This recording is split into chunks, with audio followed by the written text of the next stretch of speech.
বিশেষ করে আজকের ভিডিওটা ডক্টর মোহাম্মদ ইউনূস স্যারের জন্য বানানো হচ্ছে। প্রত্যেকটা রোহিঙ্গা মুসলিম ভাই বোনদের কাছে রিকোয়েস্ট থাকবে, আপনারা ভিডিওটা কপি লিঙ্ক শেয়ার করে ডুইট করে ডক্টর মোহাম্মদ ইউনূস স্যার পর্যন্ত পৌঁছে দেওয়ার চেষ্টা করবেন। So doctor Mohammad Yunus sir, আপনার কাছে আবেদন করতেছি, আপনি যত দ্রুত পারেন আপনি রোহিঙ্গাদের নেতা আবু আম্মার জুনুনিকে ছেড়ে দেওয়ার চেষ্টা করেন। এই রিকোয়েস্টটা এই জন্য করতেছি, আমি এই রিকোয়েস্টটা এজন্য করতেছি যে রোহিঙ্গাদের নেতা আবু আম্মার জুনুনি আছেন, উনি আমাদের পক্ষ হয়ে এর আগে কিছু বৌদ্ধ সন্ত্রাসীদেরকে বকা দিয়েছিলেন। যেমন যখন বান্দরবন থেকে কাকড়াছড়ি থেকে কিছু বৌদ্ধ সন্ত্রাসীদের কিছু সদস্যরা বলছিল, যখন তারা দাবি করছিল এই চট্টগ্রাম এলাকা আমাদের লাগবেই, এটা কারো বাপের না, পাহাড়ি এলাকা আমাদের, এই বলে যখন তারা দাবি করছিল, তখন আরাকানের রোহিঙ্গা মুসলমানদের যে নেতাটা আছে আবু আম্মার জুনুনি, উনি বাংলাদেশের পক্ষ হয়ে তাদেরকে কিছু কথা বলছিলেন।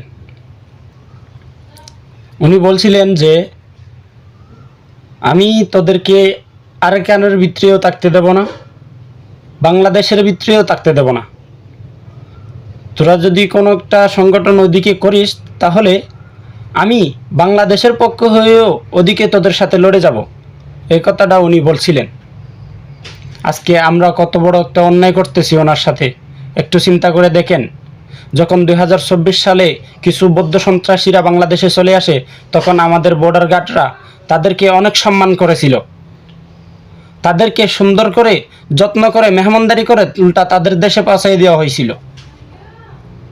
আজকে 2025 সালে উনি ডাক্তার দেখাতে আসছিলেন বাংলাদেশে,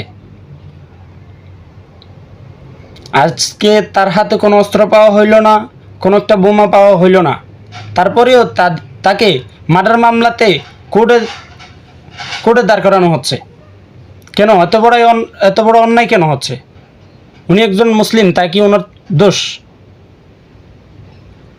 ওনারা কিছু মুসলিম রোহিঙ্গা, ওনারা নিজের হকের জন্য লড়ে যাচ্ছে, ওনারা তো বাংলাদেশের কোনো ক্ষতি করেননি। সো আমি শেষ পর্যন্ত এটাই রিকোয়েস্ট করব আপনার কাছে, রোহিঙ্গাদের সাথে অনেক বড় অন্যায় হয়ে গেছে, আর যেন সামনে না হয়, এজন্য আমি আপনার কাছে হাত জোর করে রিকোয়েস্ট করতেছি, আপনি যত দ্রুত পারেন তাদের নেতা আবু আম্মার জুনুনিকে ছেড়ে দেওয়ার চেষ্টা করবেন।